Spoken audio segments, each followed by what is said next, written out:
Hello everyone, and welcome back to my beautiful voice. Today I thought I'd start a new drawing series where I basically make a sort of design for each tribe, a reference, and I talk through some of my headcanons and my design process for each tribe. I like to deviate a little bit from the book designs. Basically I use them as a base and add on my own headcanon features where I think it's appropriate. Sometimes it's just because there's sort of shapes in the base that I don't find particularly pleasing. Sometimes it's because I've seen an awesome idea on the internet. I think it's nice to sort of branch out and use your own designs a bit. So today we're going to start with the MudWings.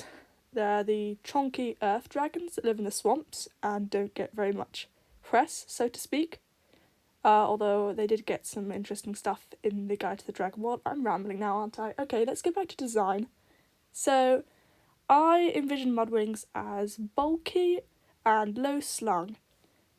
I think they're probably the heaviest tribe, and I base their design off a combination of crocodiles and water buffalo, which ends up giving them a kind of ankylosaur appearance. MudWings have thick armour plating that runs down their back and on their arms and legs and tail. This armour plating is very thick. Dragon claws and teeth are hard pressed to get through it. Good thrust from a spear might, but generally speaking, you can only really attack a MudWing from below on their soft underbelly. MudWings have blunt teeth. I was considering giving them a longer snout with sharper teeth like a crocodile, but I kind of think crocodiles tend to eat more like slippery prey like fish, and MudWings tend to eat bonier prey like cows and water buffalo, so I gave them more blunt teeth. Their bite is all about crushing. They've got the strongest jaws of any dragon, so they can bite through bony prey. MudWings have rounded, blunted horns. Their horns can come in many different shapes. They could have ram horns, or short little stubby horns, or long horns that curve upwards, but they're always kind of soft and rounded. That's kind of the thing with my MudWing design. It's bulky and strong, but it's also quite soft edges. They have ridges on their eyes to protect them, and many MudWings often grow tusks. They have osteoderms and spikes pretty much all over the body, especially on the back, similar to a crocodile. These are partially for protection and possibly also to make the MudWing look bigger and more impressive. MudWings have large talons.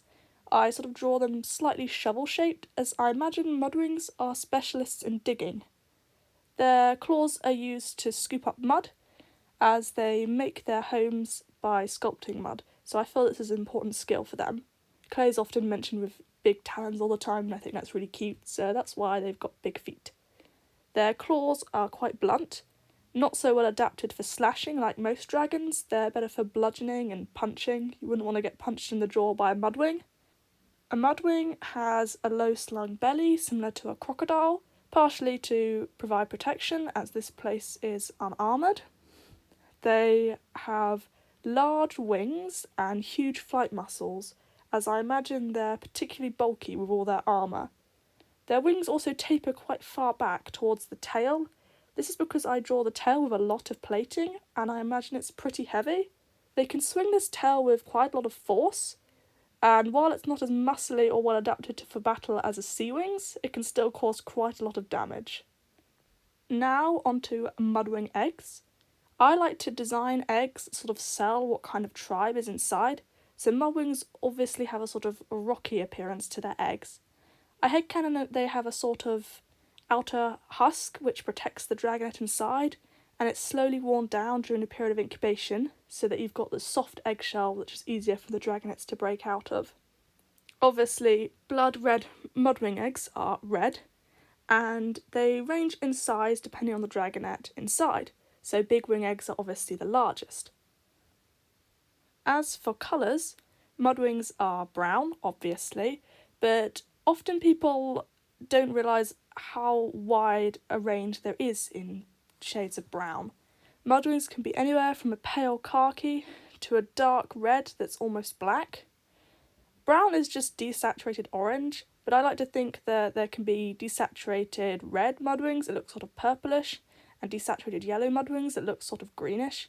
There's a wide range in what can be called brown, so I like to exploit that. Mudwings are also mentioned with sort of gleams of amber and gold on their underscales. I haven't really quite figured out how to do this, but I tend to give them more saturated underscales as opposed to their armour plates because of this. I imagine mudwings are quite low dragons. They're long and they're strong, but they don't stand as tall as some of the other tribes. I drew a scavenger for scale.